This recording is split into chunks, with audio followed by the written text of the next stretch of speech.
अपनी स्त्री समझ रहे हो, पत्नी समझ रहे हो, पीछे ये कौन थी, आगे कौन रूप में जाएगी।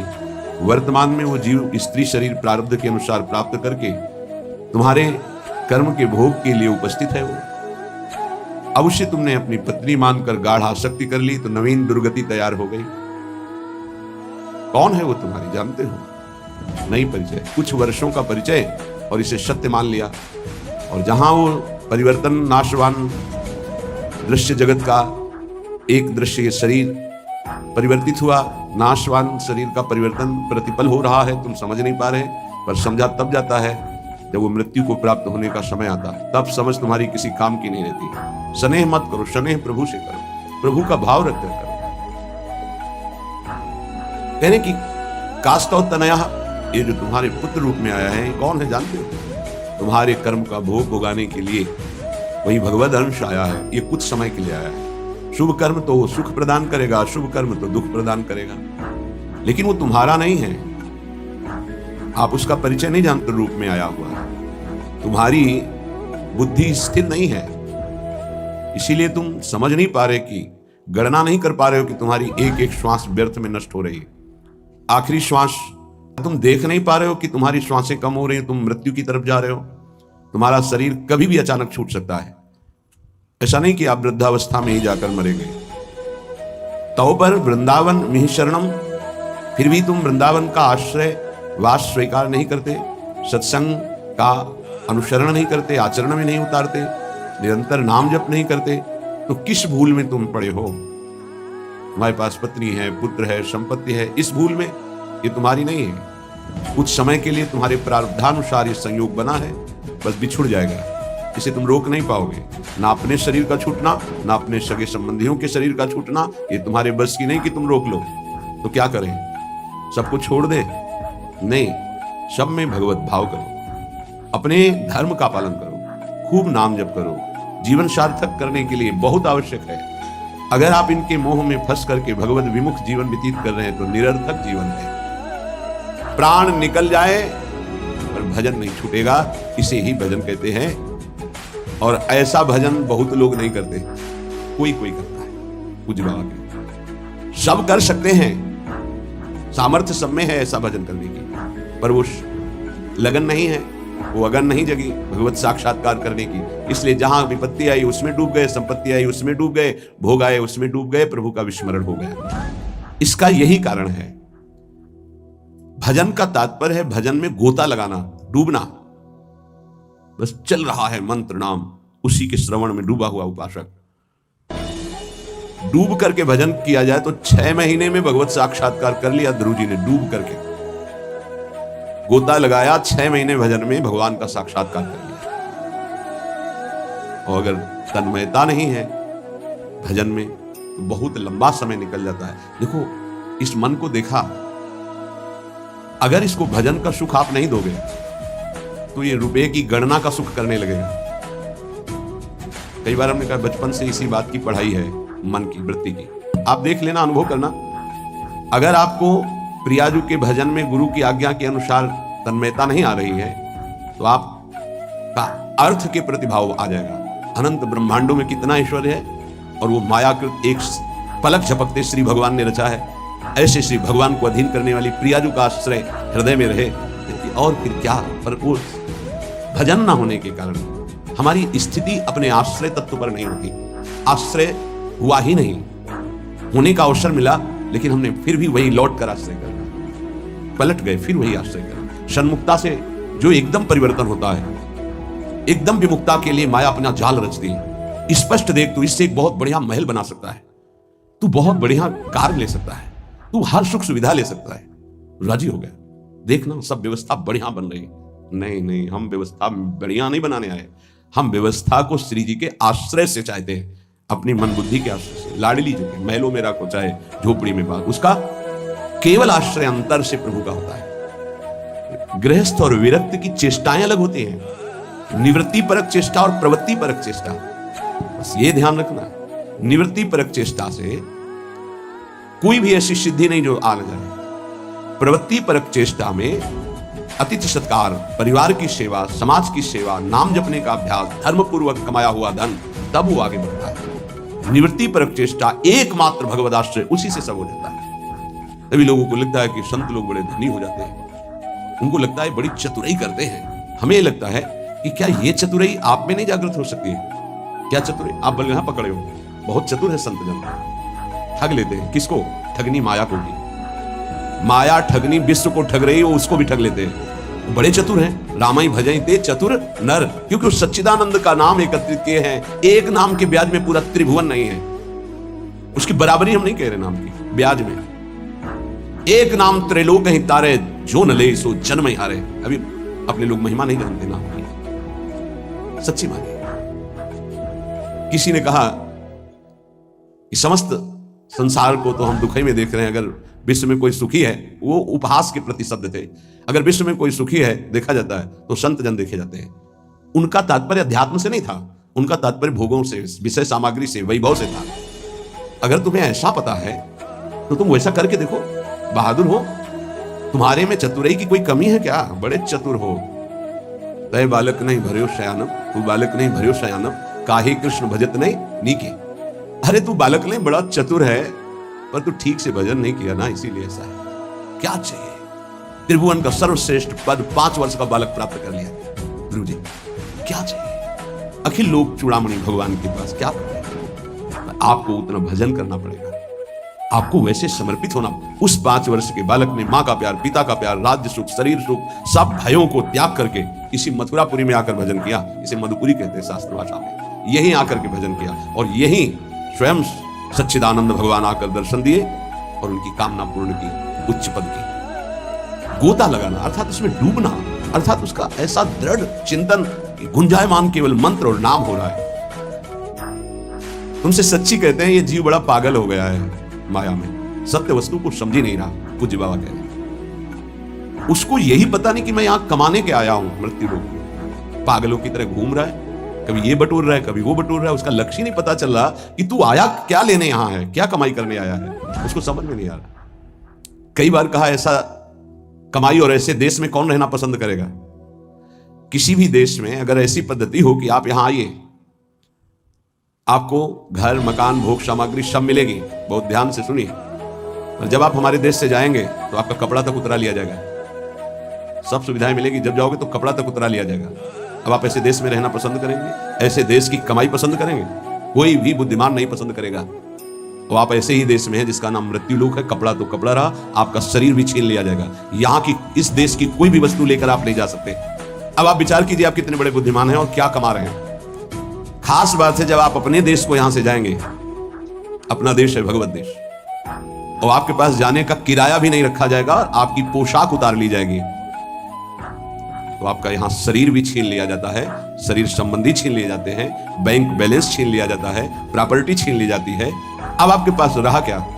पूरे जीवन में जो पाप और पुण्य कर्म किए। पुण्य तो कोई बिरला ही कर पाता है, ये पाप ही होते हैं। अगर पुण्य हुआ तो उसे बचा नहीं पाता है, वो 4 लोगों से कह खाली हो जाता है, पुण्य नष्ट हो जाता है। पुण्य, अगर हमने कुछ पुण्य किया और कह दिया अपनी वाणी से, 4 लोगों के बीच में अपनी प्रशंसा कर ली, तो ताप, पुण्य, साधना ये सब छीन होने लगती।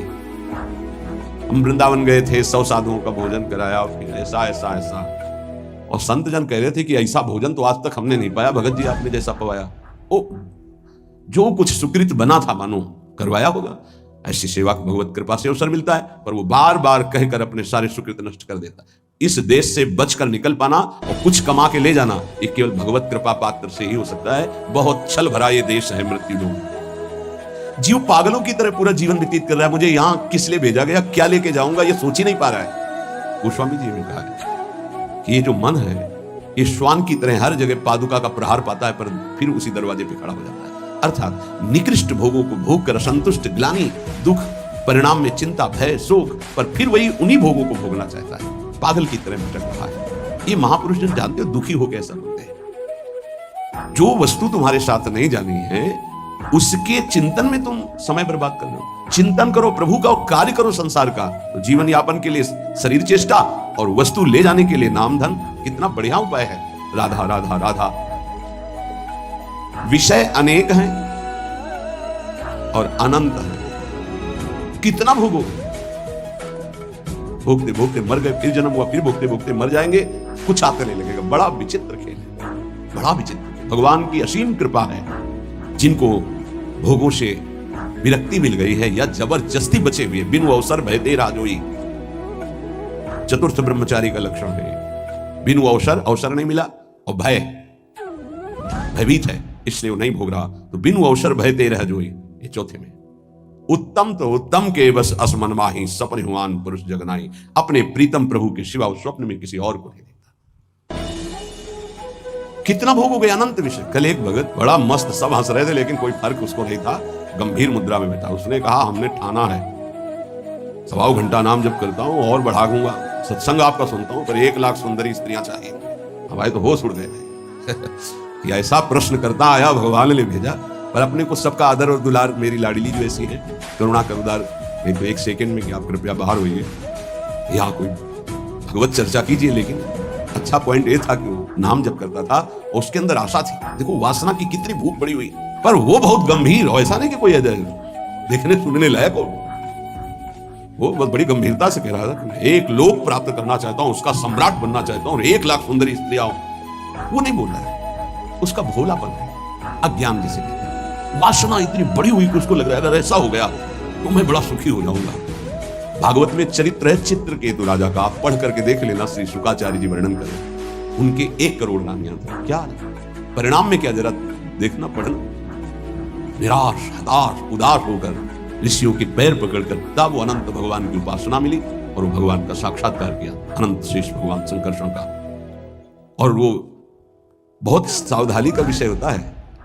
ऋषियों की कृपा हुई, पद मिला, भगवान संकर्षण ने विमान पे बैठ के भगवान शंकर के पास गए। विमान पे, जहां सनकादि जो है अपने श्री चरणों से नंगे पैर चल कर जाते हैं और प्रणाम करके नीचे बैठ करके सत्संग करते हैं महादेव जी से, वो सब बैठे हुए भी थे। वो सीधे विमान से ही गए, विमान में बैठे बैठे, आकाशचारी विमान। भगवान से कहा कि एक साधारण पुरुष भी अगर अपनी स्त्री से वार्तालाप करता है तो एकांत में करता है, आप तो महायोगाधिराज योगिंद्रों मुनिंद्रों के गुरु भगवान शिव, वो अंबाजी वामांग में बैठी हैं, आप बैठे और ब्रह्म का उपदेश कर रहे हैं। तो कहा ये क्या हो? सब ऋषि आश्चर्यचकित हो गए कि ये कैसा। अंबाजी ने कहा अच्छा तुम्हें वरदान मिल गया है, विमान मिल गया है, तो तुम जगत गुरु भगवान शिव को उपदेश करने आए हो। जब आसुरी प्रवृत्ति तुम्हारी बढ़ रही है तो इसका शासन करने के लिए तुम्हें दंड विधान चाहिए। प्रभु तो करुणामय है, वो कुछ बोलेंगे नहीं, इसलिए हम तुम्हें शाप देते, जाओ अशुद्ध भाव को प्राप्त करो। वही वृत्तासुर के रूप में प्रकट हुए थे। अंतिम समय भगवान से प्रीति मांगी, वो माता जी की ही कृपा थी। या देवी सर्वभूतेषु बुद्धि रूपेण संस्थिता, मानो मां ने कृपा करके उनको उस अहम से रहित करके पावन भक्ति प्रदान करी। ये जो वासना है ये जीव के सर्वनाश के लिए अनंत जन्मों से पीछे पड़ी हुई है। वो तो एक भोला व्यक्ति, अज्ञानी व्यक्ति अपनी बात कर रहा है। आप अंदर से देखो, ऐसी लाखों वासनाओं की परत जमा है। हमको रोज नाम जप रूपी सोहनी लगा के इसे साफ करना है। पर ये विषय अनेक अनंत, मन कहता है इनको भोग लो फिर हम भजन कर लेंगे। कभी नहीं, तुमसे सत्य कहता हूं, जितना इस मन की बात को मानोगे उतना ही प्रभु से दूरी होती चली जाएगी। और ये सिखाता है कि जलन हो रही, अगर भोग लेते हैं तो शांति हो जाए, बढ़िया भजन कर लो। इसकी शिक्षा ये, क्योंकि जानता है भजन के लोभ से ही हमारा साथ दे देंगे। साधक जहां उसको उसकी इंद्री का भोग दिया मन को, बस फिर वो उसको ऐसा फंसा के पटकता है कि भजन कब कहां कैसे हो रहा था सब गायब हो जाता है। और वही भोग चिंतन, वही विषय चिंतन, वस्तु चिंतन, शरीर चिंतन। बहुत सावधान। गौरांगी प्रियाजू के आश्रय के बिना तुम प्रियाजू को नहीं जान सकते, प्रेम को नहीं जान सकते, वृंदावन को नहीं जान सकते, इस महासमुद्र प्रेममयी लीलाओं को नहीं जान सकते। चाहे शास्त्र पढ़ लो, चाहे ब्रह्म ऋषियों का संग कर लो, या चाहे जितनी बड़ी साधना कर लो, उद्धव से ज्यादा कोई ज्ञानी नहीं होगा। वो कह रहे कि वासुदेव ने इशारे से उद्धव को बता दिया कि परम पावन वृंदावन की भूमि में प्रेमियों के संग में ही प्रेम प्रकाशित होता है, विशुद्ध प्रेम। ऐसे गौर आश्रय का दृढ़ अवलंबन लेकर हम वो प्राप्त कर सकते हैं जो किसी साधन सूत्रों से नहीं प्राप्त हो सकता। ये सौभाग्य अपने लोगों को स्वाभाविक प्रियाजू की कृपा से मिल गया कि वो हमारी इष्ट हैं। राधे वेष्टम, वही हमारे इस सत मार्ग के प्रकाश करने वाली है। राधा वल्लभीय, वल्लभीय हमारे यहां वल्लभ है राधा, प्रीतम है राधा, प्राणनाथ है राधा। और मार्ग को ही संप्रदाय कहते हैं, सुदृढ़ मार्ग। जैसे सरकार के द्वारा बना हुआ राजमार्ग, जिसे पहले जीटी रोड कहते थे, अब क्या कहते थे? जो बहुत है हाईवे, जो हम तो गांव की भाषा में जीटी रोड कहते हैं। ये वो सुदृढ़ संप्रदाय का मतलब होता है सुदृढ़ मार्ग। बोले कहां जा रहा है? बोले सीधे निकुंज जा रहा है, कहीं मोड़ नहीं है इसमें। राधा वल्लभीय, वल्लभ है जहां की राधा, मेरे प्राणनाथ श्री राधा, श्री श्यामा प्यारी जो इस मार्ग की प्रकाशक स्थापना करने वाली श्री स्वामी जी, राधेवेष्टम संप्रदाय कर्ता आचार्यों, अपने मार्ग का स्वयं उपदेश करने के लिए वही हित सजनी है, दूसरा कोई नहीं। हित सजनी, वही हित प्रेम सखी के रूप में, वही हित प्रेम आचार्य के रूप में, वही हित प्रेम गुरुदेव के रूप में। मंत्रदहा, मंत्र का दान करने वाली श्री किशोरी जी ही है। निज मंत्र स्वयं स्वामिनी जी ने श्री हितजू महाराज को प्रदान किया। मंत्र दाता सदगुरुश्च, परम सदगुरु श्री लालजू महाराज हैं। कृष्णे वंदम जगत गुरु, ऐसे कृष्ण की वंदना करता हूं जो जगत गुरु स्वरूप में विराजमान है। चाहे वेदांत हो, चाहे योग हो, चाहे भक्ति हो, चाहे कर्म योग हो, सबके गुरुदेव श्री कृष्णचंद्र जो हैं। किसी भी संप्रदाय का, किसी भी मार्ग का, किसी भी भाषा का हो, गीता जी का आश्रय लेता ही है। गीता जी श्री जगत गुरु भगवान श्री कृष्ण के श्रीमुख से स्वयं प्रकट हुई है। जैसे वेद श्वासों से, ऐसे वाणी से गीता जी श्री जगत गुरु भगवान की वाणी है गीता जी। कोई ऐसा नहीं है विश्व में जो गीता जी को न मानता हो। गीता जी की व्याख्या उर्दू में, अंग्रेजी में, हिंदी में, संस्कृत में और बहुत बड़े बड़े महापुरुषों ने की, हर संप्रदाय के महापुरुषों ने की। हमारी सदगुरु श्री स्वामिनी जो ऐसी हैं कि ऐसे आचार्यों को भी उपदेश करने वाले जगत गुरु भगवान को शिक्षा प्रदान करती है। नवनिवृत्त निकुंज में प्रेम की, विविध की प्रेम विलासों की, वो बाहर के नहीं जान सकते। सच्ची मानिए, ये केवल सखियां जानती है। इसलिए सर्वोपरि जगत गुरु पद में सर्वेश्वरी रासेश्वरी श्री लाडली जो है हमारी। राधेविष्टम संप्रदाय करता आचार्यों मंत्रदा सदगुरुश्च मंत्रो राधा, मंत्र भी स्वयं श्री किशोरी जो है। जो मंत्र है वो स्वयं किशोरी जी। सच्ची मानिए, ये जो आपको नाम मिला शरणागत मंत्र, जो निज मंत्र, ये स्वयं किशोरी जी। जिह्वा पे विराजमान मेरी लाडली ही नाम मंत्र के रूप में है। ऐसे प्यार से भजो। तो गौराश्रय, बिना गौराश्रय के आप ना वृंदावन को जान सकते हैं, ना वृंदावन के महाप्रेम समुद्र रस को जान सकते हैं, ना वृंदावन की दिव्य लीलाओं में प्रवेश पा सकते हैं। चाहे आप शास्त्रज्ञ हो, चाहे जितने बड़े विद्वान ज्ञानी हो, बिना उद्धव जी से बढ़कर कौन ज्ञानी होगा? उन्होंने वृंदावन की रज को माथे पे चढ़ाया, गोपी जनों की चरण धूलि को, तब जाके उनको श्री कृष्ण प्रेम का परिचय मिला। कि श्री कृष्ण के प्रेम में जितने भी मतवाले हुए हैं वो सब किशोरी जी के चरणों से प्रेम की भिक्षा मांगी है।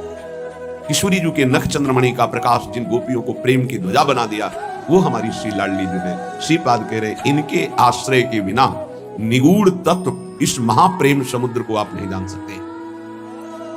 जहां प्रेम का प्रादुर्भाव हुआ तो ज्ञान, वैराग्य सब अपने आप जागृत हो जाता है। जैसे राजा पधारता है तो फिर उसके मंत्री, सामंत, सेना के पति, वो सब वहां आ जाते हैं। ऐसे ही प्रेम राजा हृदय रूपी सिंहासन पर बैठा कि ज्ञान रूपी उसका मंत्री, वैराग्य रूपी उसका सेनापति, क्योंकि प्रेम की रक्षा वैराग्य से होती है। और प्रेम से जो ज्ञान प्रकट होता है, उसी ज्ञान से भगवत तत्व का वास्तविक बोध होता है। आत्मरति जिसे कहते हैं, रति माने प्रेम। आत्म तत्व का बोध उसी को होता है जिसे आत्मरति प्राप्त हो जाती है। चाहे ज्ञान हो, वैराग्य हो या भक्ति दिव्य हो, वो सब प्रेम के पधारने पर होता है, जब हृदय में प्रेम जागृत हो जाता है। पूज्य स्वामी अखंडानंद जी महाराज ने पूज्य बाबा उड़िया बाबा जी से प्रश्न किया कि बहुत लोग भजन करते हैं पर लाभ दिखाई नहीं देता जो लाभ होना चाहिए। तो बाबा कहते हैं कि पहली बात, भजन में निष्ठा होनी चाहिए कि चाहे मर जाऊं, इतना कष्ट आवे, पर भजन नहीं छोड़ूंगा। ऐसी निष्ठा नहीं है, किसी बिरले में होती है। नहीं, जहां सामने इंद्रियों के भोग आते हैं भगवान छूट जाते हैं। हम मानते हैं, भजन का प्रयास करते हैं, लेकिन जहां सामने भोग आया ये प्रभु भूल गए। आप देख लीजिए, चाहे वो भोजन हो, रसेंद्री का भोग हो या किसी भी इंद्री का भोग हो, उस समय प्रभु को भूल गए और उस भोगानंद को स्वीकार कर लिया, तो ऐसे पूरा जन्म व्यतीत होने लगेगा, आपको भगवत साक्षात्कार नहीं होगा। जो लाभ मिलना वो बहुत दूरी हो जाएगा। जहां कोई दुख आया, विपत्ति आई, भूल गए। सुख आया, संपत्ति आई, भूल गए। मर चाहे जाए हम, किंतु प्यारे का भजन नहीं छोड़ सकते। इसी का नाम भजन है। भजन का स्वरूप क्या, ये चाहे विपत्ति दुख मृत्यु से बढ़कर तो कुछ है नहीं। हमारी मृत्यु भी आ जाए तो हम भजन नहीं छोड़ सकते। अब त्रिभुवन की राज्य लक्ष्मी मिलने पर जो आधे पल के लिए भी प्रभु का विस्मरण नहीं करता उसे भक्त कहा गया है, महाभागवत कहा। तो कुछ भी सुख सुविधा मिले उस समय हमें प्रभु का, यही तो कसौटी है कि आप उत्तम से उत्तम आकर्षणकारी भोगों के बीच में लेकिन भगवत विस्मरण नहीं।